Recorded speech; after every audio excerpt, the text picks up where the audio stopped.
the Asia Pacific Super Series.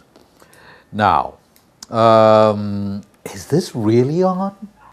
We've had some very interesting developments in the last, month since we last got together and had these discussions. Look, as we know, and let's give a bit of perspective in history, there's been talk of this One Asia Tour for a couple of years now, if I'm not mistaken. And everyone knows that Australia is looking to how it can grow, how it can come together. And I don't think it's any secret the Australian PGA have said they'd like to join up with Japan, Korea, China, the Asian Tour, and build this one big unified Asian Tour that in theory will take on the US Tour, will take on Europe, and no reason in a few years' time why, with the television rights, prize money, everything, the growth of the players, it wouldn't grow into the #1 tour in the world. It's gotten very contentious. Well, what's happened, and I think, look, it's difficult to take sides because there are so many different angles to this. Factually, I think what we can do is let the people know.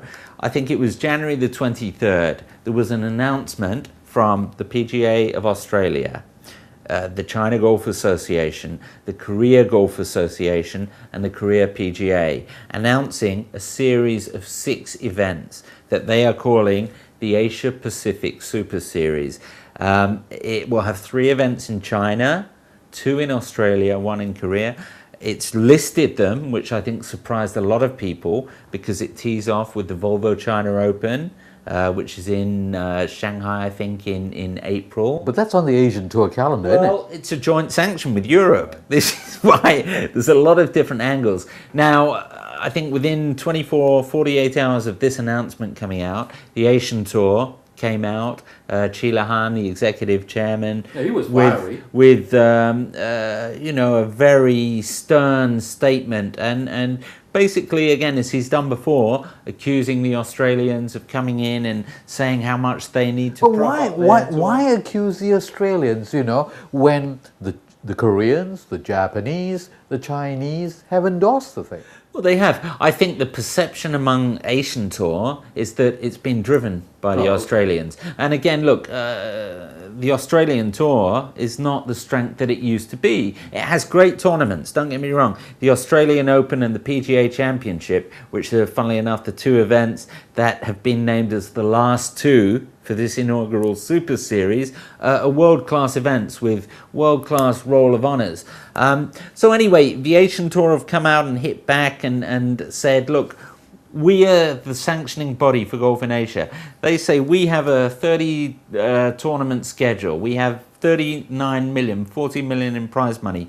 We are the guys who stand to lose the most. And look, I sympathise and I can understand that. Now the Australians are coming out and saying, look, it's all very well, Asian Tour saying that, but all of us need to be working together for the good of the region, not for the individual tours so much. And again, it's a very good argument saying, okay, if we really want to succeed and challenge the States and Europe and be a real world force in golf on the professional level and build a tour that's going to have prize money and television, that we can keep our players here so that the Jeev Singhs, the Ishikawas don't go playing in the States and Europe, and we keep them here.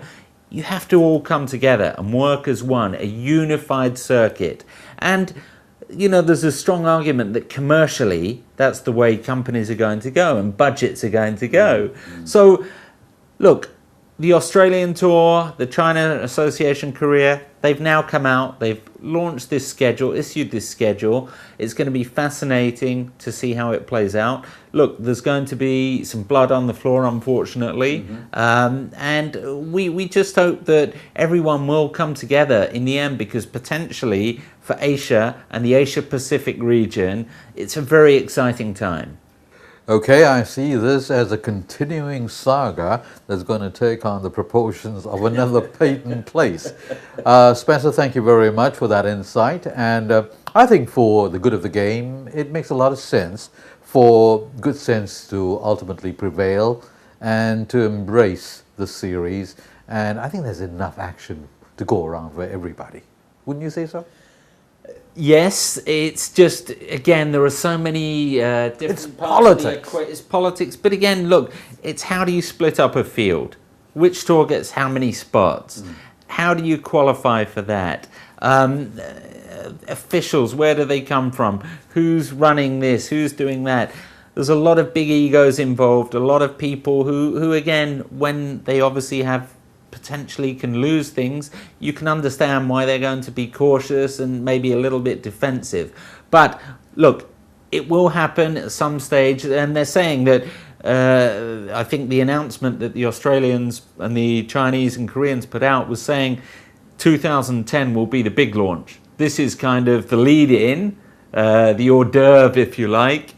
So let's have a look, see how that goes, and then we'll really get stuck into the main menu 2010. Let's hope by then there is some dialogue and some coming together with the Asian Tour, because I think we could have a wonderful 40-week tour that will rival the US and Europe. Once again, folks, you heard it right here on Asian Golf Monthly. We bring you the news and the commentaries as they happen.